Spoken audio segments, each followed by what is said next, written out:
Bismillahirrahmanirrahim. Assalamualaikum warahmatullahi wabarakatuh.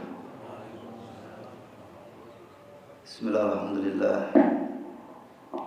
Wassalatu wassalamu ala Rasulillah wa ala alihi wa ashabihi wa mawala. Wala hawla wala quwwata illa billah.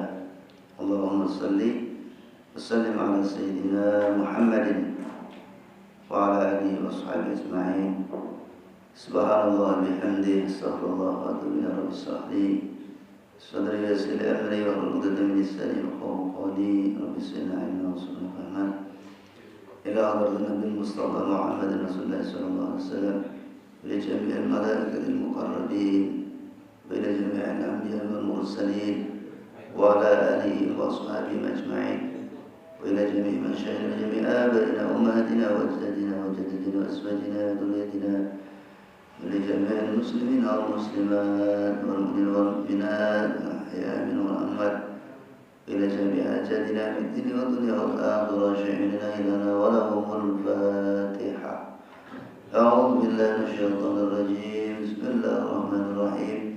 الحمد لله رب العالمين الرحمن الرحيم مالك يوم الدين إياك نعبد وإياك نستعين الصراط المستقيم صراط الذين أنعمت عليهم غير المغضوب عليهم ولا الضالين. Amin. Baik, teman sekalian.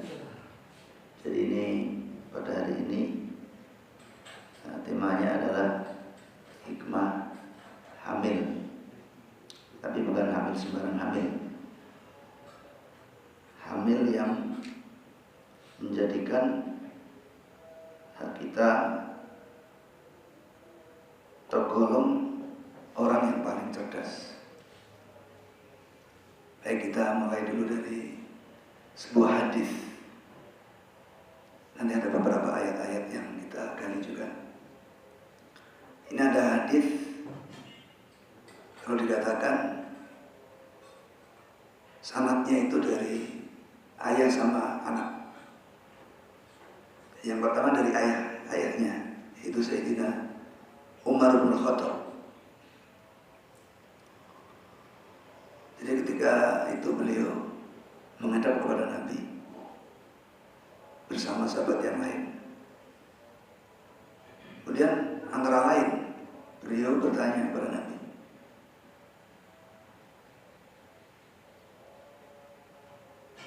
"Fa'ayyul mu'min aqyas ya Rasulullah?"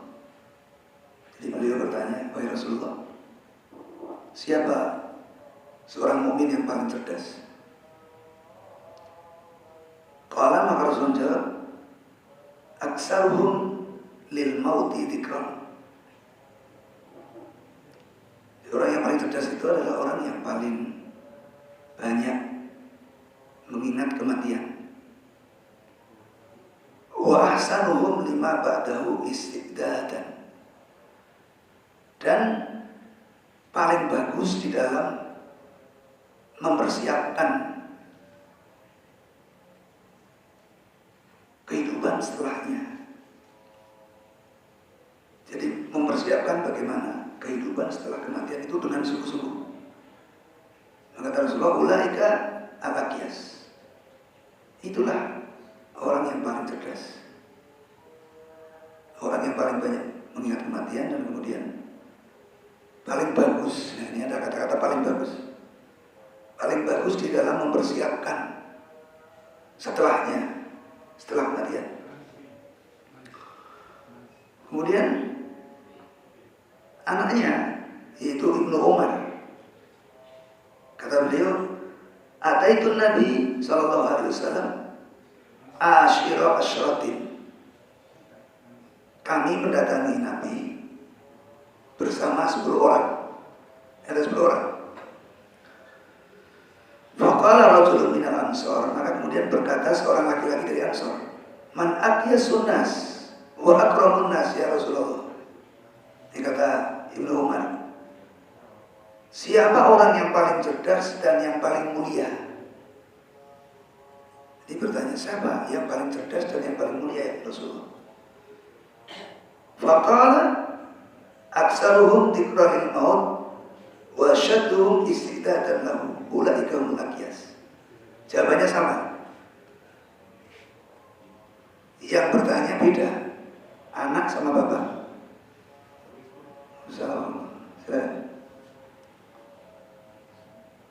Siapa orang yang paling cerdas dan paling mulia?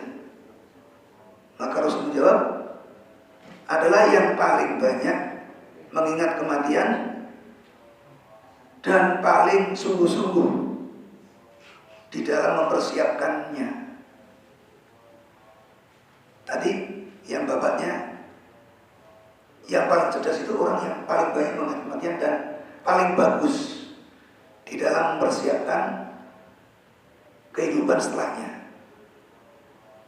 Yang anaknya adalah jawabannya, siapa orang yang paling cerdas itu, kata Nabi, adalah orang yang paling banyak mengingat kematian dan paling sungguh-sungguh di dalam mempersiapkannya, dipersiapkan kematian itu. Jadi intinya ada dua di sini. Mempersiapkan menghadapi kematiannya dan mempersiapkan kehidupan setelah kematiannya. Nah, ini kalau kita gabung antara hadis dari ayah dan anaknya. Nah, itu orang yang paling cerdas. Ustaz, apa sih hubungannya dengan orang hamil? Dari saat itu ditunggu-tunggu, nggak ada hamil-hamilnya. Begini jemaah. Jadi kata Nabi tadi, orang yang paling cerdas itu adalah orang yang paling banyak mengingat kematian dan paling sungguh-sungguh mempersiapkan kematian dan paling bagus dalam persiapan kehidupan setelah kematian. Itu orang paling cerdas. Nah sekarang coba kita perhatikan orang hamil. Karena sama sekalian,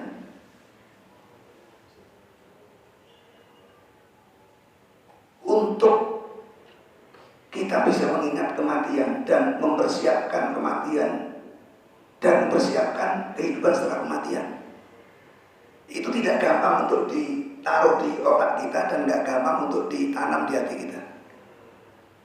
Seringnya kita lupa.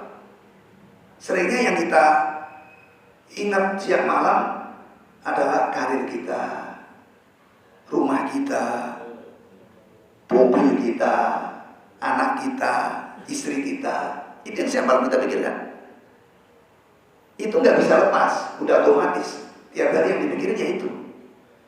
Jadi untuk memikirkan kematian seperti kita mikirin rumah kita, seperti kita memikirkan karir kita, itu agak sulit. Padahal dikatakan tadi yang paling cerdas bukan orang yang paling sungguh-sungguh memikirkan rumahnya, sungguh-sungguh memikirkan karirnya, sungguh-sungguh memikirkan anaknya, bukan itu. Jadi sekarang bagaimana kita agar mampu memikirkan sebanyak-banyaknya, memikirkan siang dan malam mengenai kematian kita dan mempersiapkan dengan sungguh-sungguh dan dengan sebaik-baiknya kehidupan setelah kematian kita. Jadi yang paling penting pikiran dulu, ada pikiran di situ.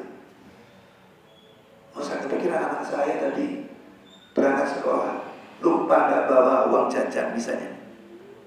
Kepikiran, walaupun anaknya sudah sampai sekolahannya, kita masih kepikiran sampai anak itu pulang. Gimana tadi kamu nggak bawa uang jajan? Nggak apa-apa. Ya kadang-kadang jajan, kadang nggak ada masalah. Baru lega orang tua. Nah jadi sekarang bagaimana sama sekalian? Pikiran kita, hati kita itu bisa siang malam sebanyak-banyaknya memikirkan kematian dan sungguh-sungguh di dalam memikirkan dengan sebaik-baiknya kehidupan setelah kematian. Nah ternyata itu pelajarannya ada di orang hamil. Itu saya cari-cari gimana caranya ya, supaya saya bisa memikirkan kematian seperti saya memikirkan karir saya, memikirkan mobil saya, bahkan lebih dari itu. Nah ternyata kemudian saya cari-cari, oh ada di orang hamil. Bagaimana kok kita bisa kaitkan kepada orang hamil? Nah coba kita lihat orang hamil. semenjak dia hamil. Kalau sebelum hamil tentu pikirannya sama dengan kita. Sebelum hamil yang dipikirkan ya bagaimana makanan dari itu, bagaimana bisa karir ya karir, bagaimana mobil ya mobil, bagaimana anak dan seterusnya. Sebelum dia hamil. Tapi setelah dia hamil, yang tadi tetap dipikirkan, tapi ada yang lebih fokus yang dipikirkan oleh orang hamil. Lebih fokus dia. Walaupun tadi tetap mikir makanan, tetap mikir mobilnya, tetap mikir karirnya. Tapi ketika dia hamil ada sesuatu yang lebih dipikirkan daripada yang sebelumnya sudah dipikirkan. Jadi sekarang kita seperti orang yang belum hamil, yang kita pikirkan makanan kita hari ini apa, hari ini kita mau kemana, karir saya bagaimana. Nah, jemaah sekalian, setelah orang itu hamil, yang paling dipikirkan siang dan malam adalah bagaimana saya nanti persalinan saya itu bisa lancar. Persalinan saya bisa, kalau bisa nggak operasi. Persalinan saya gampang. Bagaimana anak saya selamat, bagaimana saya selamat. Itu yang dipikirkan tiap hari. Sampai kemudian dia kontrol ke dokter.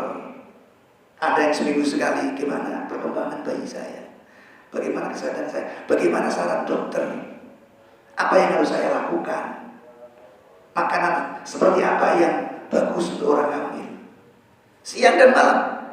Tapi yang fokusnya intinya adalah bagaimana nanti pas persalinannya. Sebelum saya lanjutkan, ini benar apa salah? Benar ya? Walaupun kita belum pernah hamil ya. Tapi benar kalau kita lihat orang hamil itu mau kemana? Mau ke bidan, ngapain? Ini kandungan saya kok dalamnya ada rasa kriwik-kriwiknya, ada apanya? Di ronsen gitu kan. Ada sesuatu yang lain sedikit aja sudah, ini harus ke dokter ini. Harus nanya, harus apa yang terjadi. Karena dia ingin nanti sampai di persalinan itu selamat.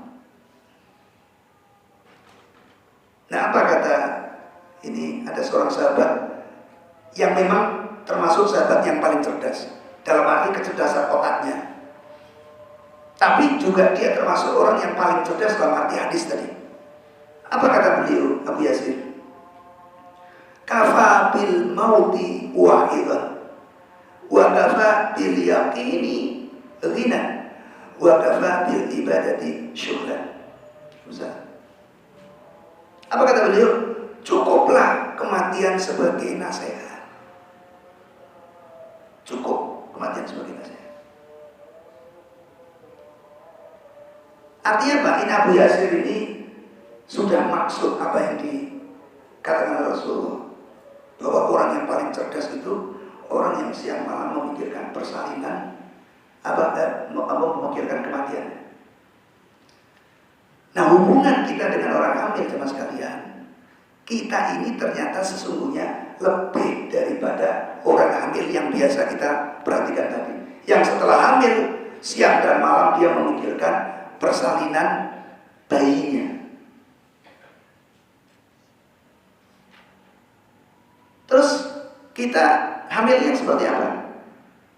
Kita adalah lebih dari orang hamil yang kita lihat seperti biasa, karena kita adalah hamilur ruh. Hamilur ruh. Kita hamil, dan yang kita hamili, tadi makna hamil itu membawa. Yang kita bawa kemana-mana adalah roh. Jadi kalau orang hamil itu kemana-mana bawa bayinya. Masuk toilet bawa bayi, di dalam roh maksudnya.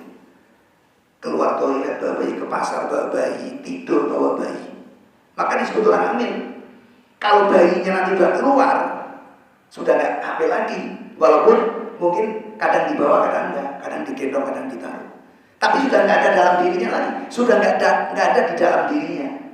Maka dia sudah tidak disebut orang hamil. Kita di dalam diri kita ada roh. Kemanapun kita pergi, kita bawa roh. Di dalam diri kita, nggak di luar diri kita. Nah, selama kita bersama roh kita di dalam diri kita, maka itulah kita namanya hamil. Hamil roh. kenapa dia memikirkan nanti bagaimana persalinannya? Dia ingin selamat, ingin lancar. Bahkan kalau perlu, ketika melahirkan nggak perlu bantuan dokter, bisa keluar dengan sendirinya, maksudnya tanpa bantuan dokter. Kalau udah 8 bulan, oh ini sebulan lagi gitu kan, seperti itu kan. Nah, jemaah sekalian, ternyata kenapa orang hamil begitu fokus memikirkan kehamilan, memikirkan nanti persalinannya maksudnya? Karena ternyata persalinan itu sesuatu yang paling menentukan dalam hidupnya. Bagaimana dia selamat, bagaimana bayinya selamat. Dan persalinan bayi itu sesuatu yang kalau dikatakan taruhan, bahkan taruhannya nyawa. Kalau enggak bayinya yang mati, ibunya yang mati. Kalau enggak dua-duanya yang mati, ya bayinya yang mati, ibunya mati.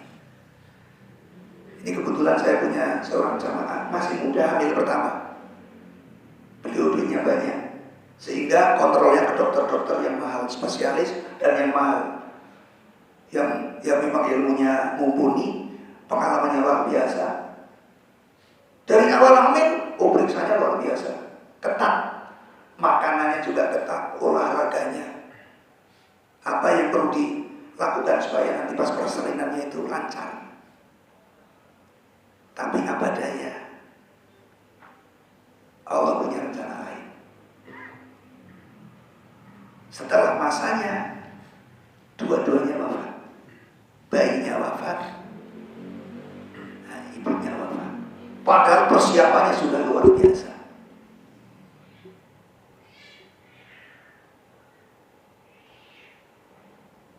Ustaz, kalau melahirkan mas sekarang udah zaman modern, udah gampang, tinggal dibelek, dioperasi, sesar. Tapi kalau kita tanya, sebenarnya enakan mana melahirkan tanpa operasi dengan operasi? Enakan tanpa operasi. Karena kalau operasi nanti ada bekas lukanya, bahkan ada orang yang sampai mati lukanya masih terasa sakit, terutama ketika ngangkat benda yang berat. Padahal anak-anaknya juga sebagian sudah ada yang mati, tapi rasa sakitnya, bekas operasinya masih terasa ketika dia terutama mengangkat barang-barang yang berat. Artinya di sini operasi atau enggak operasi itu melahirkan seorang bayi itu termasuk sesuatu yang sulit, yang harus diperhatikan betul. Walaupun demikian, teman sekalian, ada yang mudah juga. Ini terjadi pada anak saya yang kedua. Anak yang pertama agak sulit, anak yang ketiga sampai kelima juga agak sulit. Bahkan anak yang kelima itu sudah ada di ruang operasi, mau dioperasi. Tapi anak yang kedua, jadi ketika mulai terasa mules gitu, nah kita undang bidan yang biasa kita kontrol ke sana, tapi bidan kita undang ke rumah. Biasanya kita yang ke sana kalau kontrol, kadang seminggu sekali, kadang seminggu 2 kali, sebulan 2 kali, kadang sebulan sekali. Begitu waktu melahirkannya itu umur 9 bulan, mules sudah, hari-harinya sudah datang. Maka kita undang bidan itu ke rumah. Begitu bidan sampai ke rumah, diperiksa, baru pembukaan 1. Yaudah saya pulang dulu, tadi ada ketinggalan, sambil dulu. Rumahnya gak jauh, ya sekitar antara 5 menit 10 menit lah. Kalau balik lagi sekitar 10 menit, kalau balik 20 menit gitu. Nah hitungannya kalau berhubungan 1, nanti proses bukan 2, 3, 4 sampai kemudian 8 atau 9 gitu, baru keluar pas 12 dan sebagainya, saya nggak hafal. Tapi nyatanya sama sekalian, begitu kemudian pulang, itu proses untuk pembukaannya itu cepat sekali. Begitu 1 langsung 2, 3, 4, 5, 6. Bidan belum datang itu bayi sudah lolos duluan. Jadi yang jadi bidannya saya akhirnya, yang mengambil bayinya. Nah, begitu bidan datang, loh kok udah di luar? Iya, tadi bidan pergi pulang, ini nyolong sendiri. Ini apa artinya? Persalinan bayi tanpa bantuan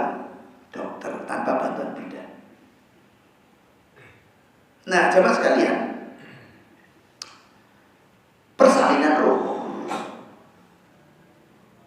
begitu sulit, lebih sulit daripada persalinan bayi.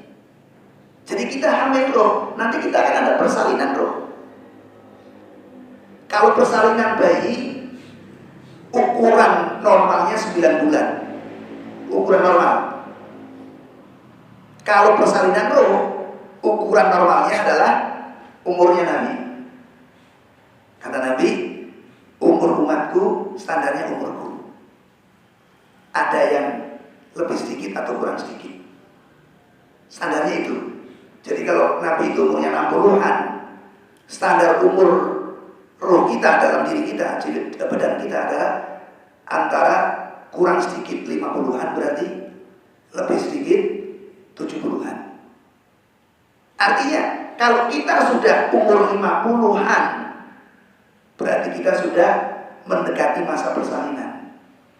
Kalau orang hamil itu sudah umur 8 bulan, ini berarti sudah mendekati persalinan. Persiapannya harus lebih matang lagi. Karena kenyataannya memang kurang lebihnya bayi itu lahir di umur 9 bulan, kurang lebihnya. Walaupun ada yang lebih dari itu. Roh juga gitu. Kebanyakannya kalau di rata-rata, nanti bisa disurvei, nanti beliau bukan survei. Ya, kebanyakannya umur umat Nabi itu antara 50, 60, 70 kebanyakan. Ada 50 meninggal, 52, 53, 56. Ada 60, 61, 62. Ada 71, 72, 73. Tapi yang 80 ke atas jarang. Yang di bawah 50 ke bawah juga jarang. Artinya kalau di rata-rata digabung semuanya antara 50, 60, 70, di situ umur roh kita. Hamil roh berarti rata-rata di situ. Oh, ada yang lebih, nyatanya ada yang 90 tahun ada. Imam Syafi'i ya, dalam khabar yang saya baca, itu beliau 12 bulan, 3 bulan. Berarti lebih dari 9 bulan. Tapi juga ada orang hamil itu ada yang 7 bulan sudah lahir, prematur. Bahkan ada yang 5 bulan keguguran, 4 bulan, ada yang 4 bulan lahiran keguguran. Tapi roh juga begitu. Ada yang 40 tahun sudah wafat, sudah keluar rohnya. Ada yang 30 tahun, ada yang 20 tahun, bahkan ada yang 1 hari.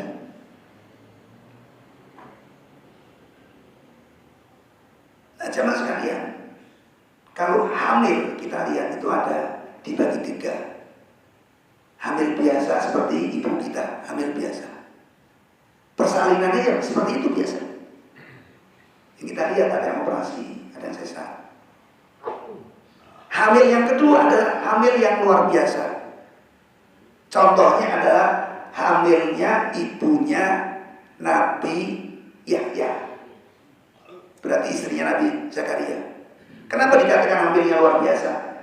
Karena beliau sudah lansia, mandul, dan umurnya sudah tua renta. Nabi Zakaria sudah lansia juga. Suami istri sudah lansia dan mandul.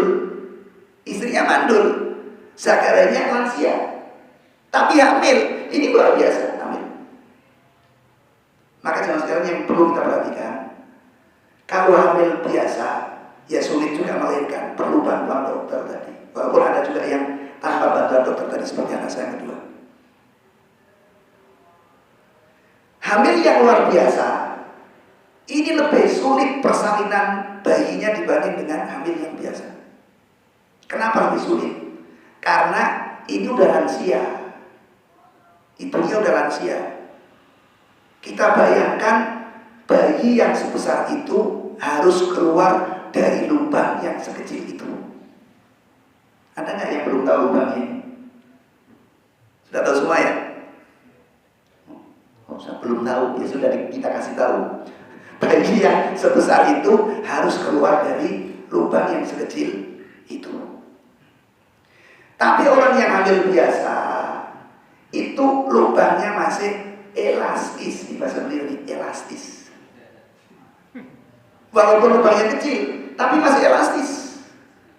Ya, Sehingga ayo ambil nafas, keluarkan. Dibantu sama bidan. Saya ingat sekali anak pertama itu. Ya, kita nemenin istri mau melahirkan. Dan duduk juga. Ya, ambil nafas, keluarkan. Nanti diurut, didorong. Dibantu. Persalinan bayi kita dibantu. Nah, ibunya Nabi Yahya ini lubang sekecil itu sudah gak elastis. Bagaimana ini? Sakitnya. Yang elastis saja sakitnya luar biasa. Apalagi yang sungsang. Wah, itu sudah kalau bawahnya udah keluar, kecekik ini. Kalau kepalanya belum keluar, ini udah keluar, tapi begitu sama sih, serap, udah kecekik ini, nggak bisa keluar lagi. Kebanyakan bayi mati, ibunya mati di situ. Ketika bayi udah keluar separuh, tapi kecekik di lehernya, nyingkup begini, nggak bisa keluar. Sakitnya luar biasa, berdarah-darah. Kalaupun normal, itu pun sakit juga. Ya, tanya aja bapak sama istrinya, waktu melahirkan sakit ya? Tanya aja. Terutama melahirkan yang pertama. Bapak nanya aja. Wow, apanya? Sakitnya luar biasa. Makanya dikatakan kapok saya hamil. Iya kan? Ketika melahirkan dia bilang kapok. Nanti kalau sudah lama pingin lagi. Biasa. Kapoknya pas melahirkan aja. Ya, pas sudah melahirkan pingin lagi. Kapok sambal itu namanya. Nah, sulit jamaah ini istrinya Nabi, kalau seperti istrinya Nabi Zakaria sulit, sudah kayak pertaruhan nyawa. Yang ketiga adalah kehamilan yang super luar biasa. Ini adalah kehamilannya Siti Maryam. Jadi kehamilan biasa sulit juga melahirkannya, perlu bantuan dokter. Persalinan yang kedua, ibunya Nabi Yahya juga lebih sulit dari itu, nyawa taruhannya. Tapi jamaah sekalian, persalinnya Siti Maryam yang hamilnya super luar biasa karena gak ada suaminya. Ibarat lubang itu tidak pernah dimasukin itu supaya nanti lubangnya bisa mengeluarkan sesuatu. Ini lubang gak pernah dimasukin apa-apa, ngunci lubangnya. Kalau Nabi Yahya istrinya Nabi Zakaria, ya walaupun udah elastis, tapi biasa dimasukin, ya kan? Masukin keluarin. Jadi untuk keluar itu masih agak gampang, walaupun susahnya lebih susah dari yang pertama tadi, yang elastis. Tapi ini Siti Maryam, lubangnya nggak pernah dimasukin apa-apa. Iya, nggak pernah manyos, nggak pernah megar dalam bahasa Jawanya. Iya, nggak pernah megar ya, ngunci terus. Sekarang dikasih bayi, gimana keluarnya? Betapa susahnya.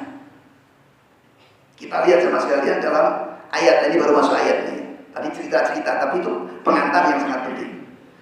Di dalam surah Maryam, yang namanya juga Siti Maryam, surah 19 ayat 22-23. Saya bacakan terjemahannya biar cepat. Nanti ayatnya baca sendiri ya. Maka Maryam mengandungnya, lalu ia menyisihkan diri dengan kandungannya itu ke tempat yang jauh, mengucilkan karena dihina setiap hari, pelacur. Ini orang kayaknya solehah gitu kan, ibadahnya luar biasa, tapi nyatanya hamil tanpa suami, tiap hari dibully. Maka beliau mengungsi, nggak tahan dengan bulian tiap hari, cacian hina. Kemudian setelah waktunya melahirkan, itu umur 9 bulan, katakanlah ya, persisnya saya nggak tahu. Maka apa dalam ayat dikatakan? Maka rasa sakit akan melahirkan. Ini disebutkan dalam ayat 23. Maka rasa sakit akan melahirkan anak, memaksa beliau untuk bersandar di pangkal pohon kurma. Dan beliau berkata, saking sakitnya. Kalau tadi kata bapak, wow, tapi wawnya kesakitan, gitu ya. Bukan hanya enak, enak bukan, itu enak bukan, sakit kan. Tapi apa ini kan Siti Maryam? Apa kata beliau? Saking sakitnya, aduhai, alangkah baiknya aku mati sebelum ini, dan aku tidak pernah menjadi sesuatu dan aku lupakan. Kalau begini rasanya ya, saya mending nggak pernah jadi orang, nggak pernah jadi makhluk, dan nggak ada orang yang namanya Maryam, dan saya sesuatu yang dilupakan, nggak ada sejarahnya saya. Saking sakitnya, sampai seperti itu sama sekali. Saking sakitnya. Ini sakit orang melahirkan yang paling sakit sedunia. Sampai hari kiamat nggak ada orang yang sakit melahirkannya seperti Siti Maryam. Walaupun dia nggak putus asa, dia nggak terus kalau itu bunuh diri saja, nggak ada pikiran untuk bunuh diri. Cuman dia mengungkapkan rasa sakitnya. Artinya ini seorang yang luar biasa Siti Maryam. Beda dengan seorang yang sebenarnya sahabat Nabi, yang dia selalu ikut perang bersama Nabi dan di depan, perangnya di depan. Tapi ketika dalam peperangan berkali-kali ikut perang bersama Nabi. Ini perang yang keberapa kali? Kemudian dia terkena luka yang begitu banyak, saking sakitnya, akhirnya nggak tahan dengan sakitnya, dia bunuh diri. Dia tusukkan pedangnya, tombaknya, atau pedangnya, dan dia mati dalam keadaan bunuh diri. Dan ini adalah mati yang sulh khotimah. Padahal dia setiap peperangan ikut bersama Nabi berperang membela Islam, tapi matinya mati sulh khotimah gara-gara nggak tahan dengan sakitnya dan bunuh diri. Nah, Siti Maryam di ayat ini menggambarkan betapa sakitnya untuk melahirkan seorang bayi melalui lubang yang paling kecil yang nggak pernah megar lubang itu. Sampai dia mengatakan, aduhai, alangkah baiknya aku mati sebelum ini, aku gak hamil, dan aku menjadi sesuatu yang tidak berarti dan dilupakan. Saking sakit. Nah, jemaah sekalian, saya ingin mengantarkan cerita tadi sampai kepada persalinan roh kita. Nanti jemaah sekalian, persalinan roh kita ketika pada waktunya nanti, karena orang hamil harus melahirkan. Betul? Ada nggak orang hamil yang nggak melahirkan? Enggak, mati gitu.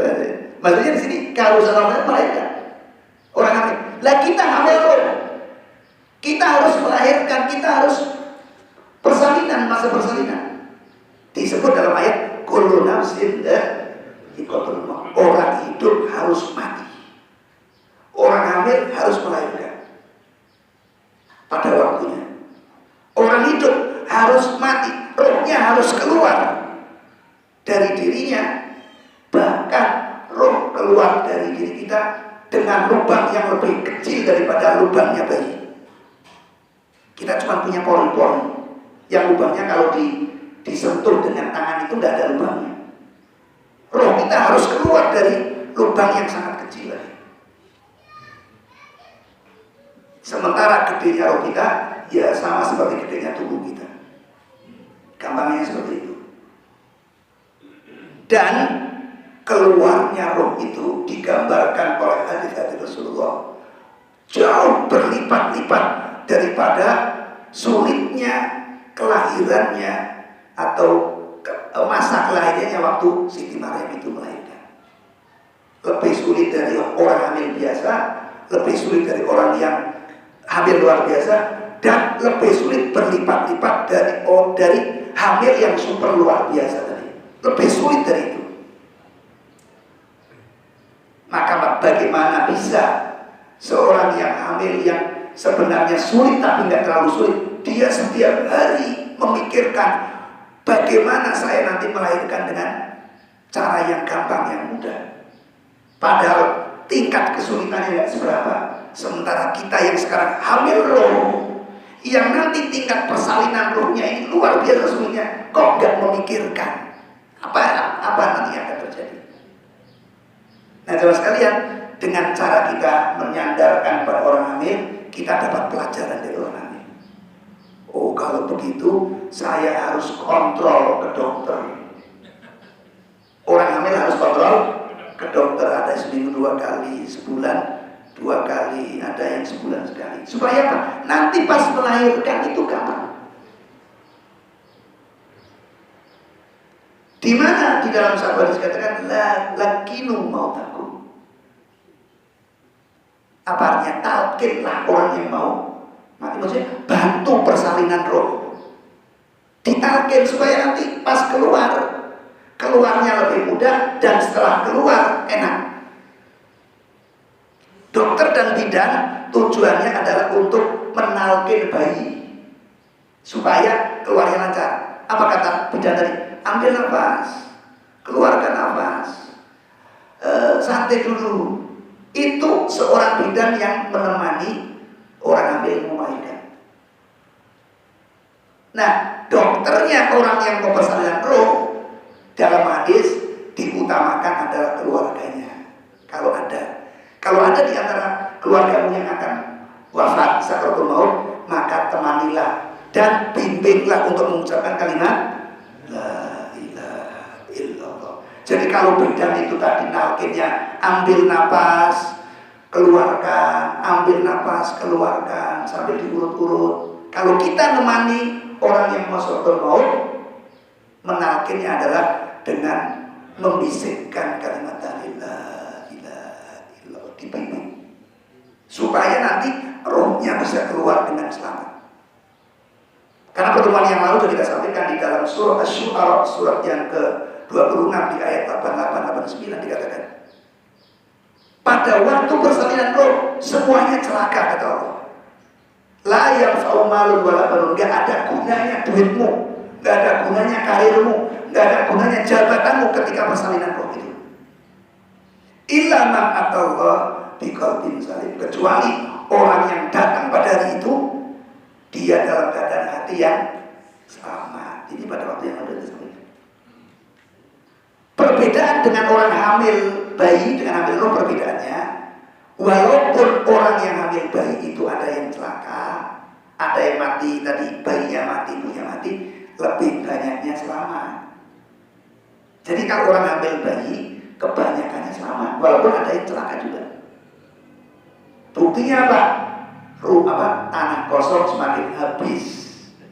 Bayi lahir perlu rumah, bayi lahir perlu rumah. Akhirnya lama-lama habis karena yang selamat lebih banyak. Ada yang celaka juga, yang keguguran tadi ada, yang mati bayi dan ibunya ada. Tapi yang selamat lebih banyak. Tapi kalau kehamilan roh, kata Allah dalam Al-Quran, kata Rasulullah hadis, yang celaka lebih banyak. Yang su'ul khotimah lebih banyak daripada yang husnul khotimah. Kelahiran bayi, kehamilan bayi yang lebih banyak selamat. Tapi demikian luar biasa mereka memikirkan bagaimana nanti siang dan malam, memikirkan bagaimana nanti persalinannya lancar. Ini Allah sudah menyatakan nanti pas persalinan roh itu lebih banyak yang celaka. Loh kok nggak dipikirkan? Ini kan namanya sembarangan, sembrono, ya kan? Yang lebih banyak selama saja memikirkan siang malam. Orang hamil selama dia hamil yang dipikirkan kehamilannya siang dan malam sampai dia melahirkan. Setelah melahirkan baru plong. Sekarang kita hamil dan Allah beri kabar nanti pas persalinan roh kebanyakannya celaka. Dan kok kita nggak mikirkan bagaimana nanti persalinan roh kita? Sembrono. Oh berarti saya harus memikirkan persalinan roh saya lebih daripada istri saya memikirkan persalinan anak saya. Gitu kira-kira. Dari mana dalilnya yang menyatakan bahwa persalinan roh itu sangat luar biasa sulitnya? Maka jemaah sekalian, di sini ada beberapa hadis yang perlu saya sampaikan. Ini salah satunya ada riwayat Abi Dunya, Ibnu Abi Dunya. Saya bacakan terjemahnya saja, karena nanti saya baca. Apa kata Rasulullah? Kematian adalah kengerian yang paling dahsyat. Persalinan roh adalah merupakan kengerian yang paling dahsyat di dunia dan di akhirat. Karena itu adalah batas antara dunia dan akhirat. Persalinan roh itu kengerian yang luar biasa. Dan ini dilihat dan diyakini oleh orang yang beriman.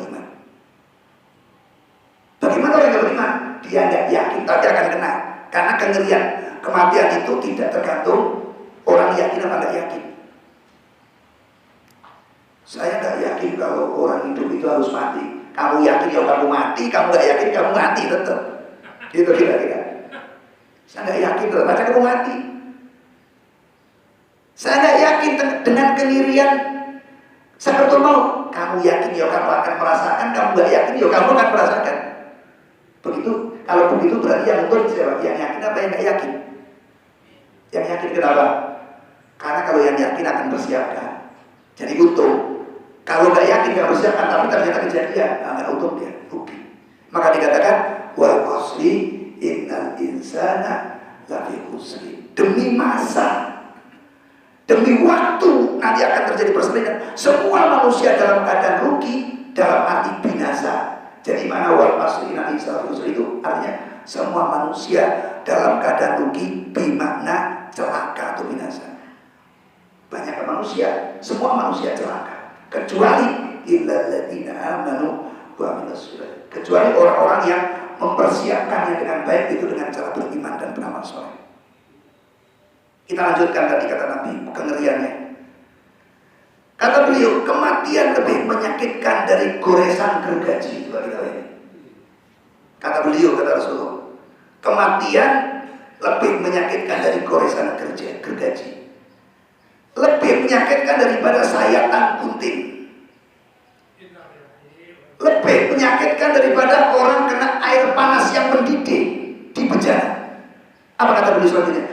Seandainya ada mayat yang setelah mati dibangkitkan dan dia menceritakan dengan sungguh-sungguh apa yang dirasakan kepada penduduk dunia ini tentang bagaimana sakitnya sakaratul maut, persalinan roh tadi, niscaya kata Rasulullah, penghuni bumi ini tidak akan nyaman dengan hidupnya, tidak akan nyenyak dalam tidurnya, tidak akan enak dalam makannya. Ini yang mengungkapkan orang yang tidak pernah berbohong. Nanti supaya lebih jelas, silakan jamaah sekalian buka ulang bagaimana Fatimah dan Aisyah menceritakan kondisi ketika Rasulullah sakaratul maut. Rasulullah itu orang yang paling baik, orang yang paling soleh, orang yang paling beriman kepada Allah. Tapi coba saksikan bagaimana proses sakaratul maut Rasulullah. Sampai di depannya disediakan kantong air. Rasulullah sesekali mencelupkan tangannya untuk membilas. Apa kalau orang sakit? Mengompres. Sehingga Fatimah mengatakan, setelah saya melihat bagaimana proses sakaratul mautnya Rasulullah, saya tidak pernah iri lagi kepada orang yang menceritakan tentang mudahnya kematian. Saya tidak iri lagi. Wah, mati mah gampang, disuntik aja, suntik mati dia. Betul nggak? Sebentar prosesnya, begitu suntik mati. Kata Siti Fatimah, saya tidak iri dengan proses itu, karena proses sakaratul maut terjadinya bukan di alam nyata, nggak kelihatan. Disuntik mati, tapi proses rohnya tadi, jangan dikira begitu disuntik langsung keluar rohnya. Tidak. Bahkan dalam ayat Al-Quran menyatakan proses sakaratul maut itu seperti orang yang dipukulin sampai mati, dan mukulnya sambil menghina, sambil mencaci. Bangsa, rasakan kamu, kurang ajar kamu, bajingan kamu, keluar dari, langsung dipukul. Ini malaikat, ini dalam ayat Quran. Kata-kata kasar keluar dari para malaikat menghajar si orang yang mati itu, dan orang itu nggak mau keluar, dihajar sampai boyong. Baru kemudian nanti roh itu keluar dalam keadaan babak belur. Ini dari Al-Quran, tadi dari hadis. Nggak nakut-nakutin, tapi ini kabar yang harus kita persiapkan. Nah terus, bagaimana Rasulullah itu kok seperti itu? Iya, itu adalah seorang nabi untuk memperlihatkan. Jadi karena seorang nabi, jadi Allah memberikan contoh itu. Ini loh, salah satu contoh proses sakaratul maut. Ini orang yang baik itu diperlihatkan oleh Allah ke halayak ramai supaya bisa bercerita. Tetapi proses kematian orang lain yang banyak itu nggak diceritain, nggak diungkapkan. Karena tadi kalau diungkapkan, orang hidup nggak doyan makan, nggak bisa tidur. Kalau tadi diungkap kematian orang yang jahat, orang yang imannya kurang, maka yang diungkap adalah kematian, proses kematian seorang nabi yang paling soleh. Itu sulitnya kayak itu. Ya nanti bisa dibaca hadis mengenai proses, atau beliau nanti menceritakan proses sakaratul Rasulullah. Itu diungkapkan di halayak ramai. Nah sehingga kita nggak perlu iri lagi, ada orang bercerita, oh, itu matinya gampang sekali.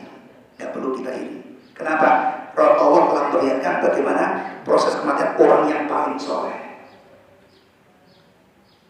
Nah terus bagaimana sekarang kita kondisinya? Mulai dari ini jangan kalah sama orang hamil.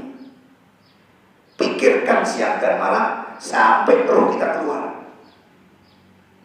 Bagaimana saya persiapkan kematian kita, kematian saya, supaya nanti kalau bisa malah pas persalinan roh kita nggak perlu ada bantuan dokter.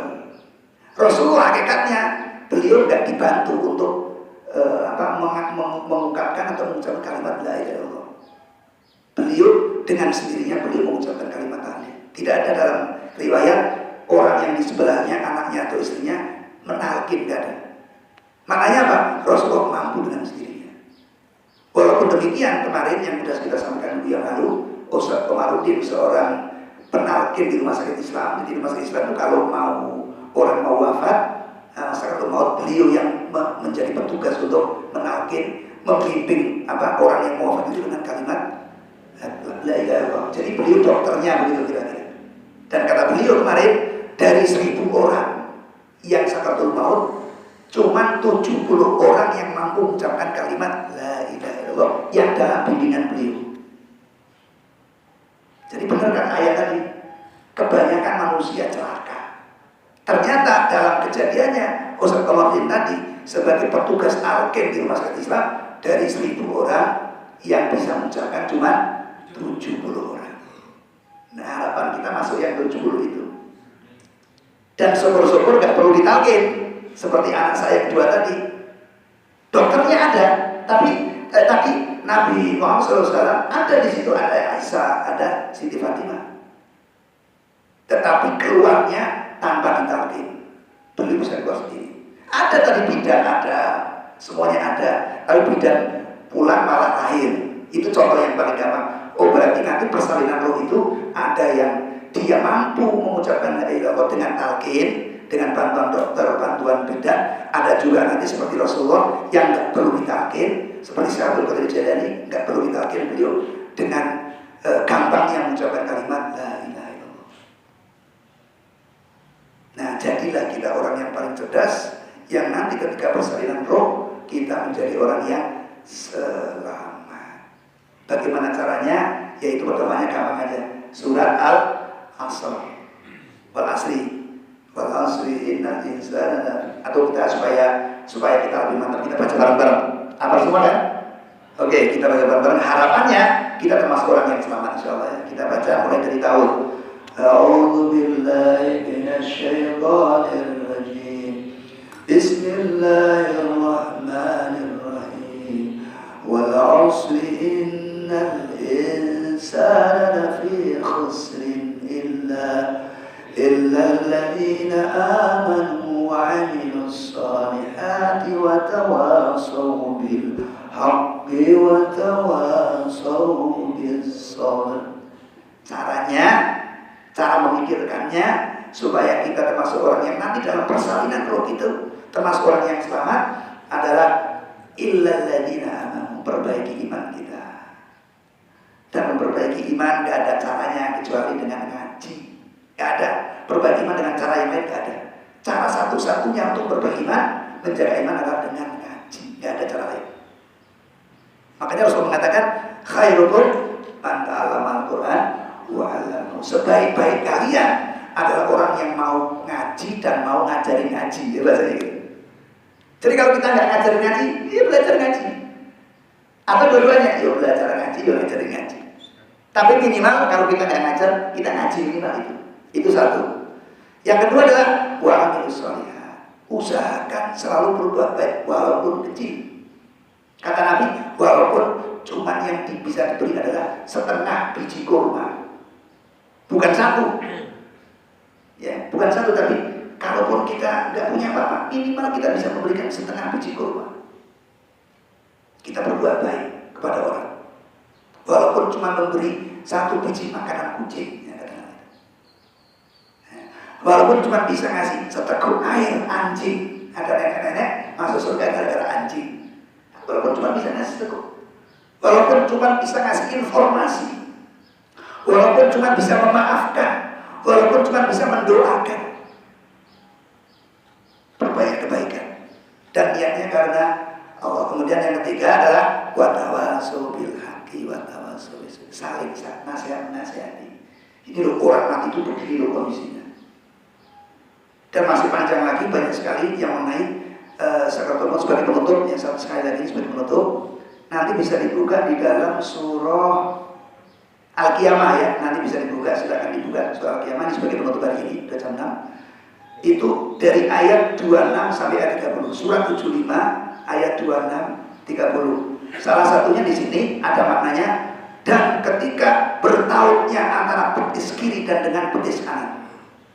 Apa maksudnya? Ketika sakaratul maut itu bertaut antara betis kiri dan betis kanan ini di dalam surah Al-Qiyamah.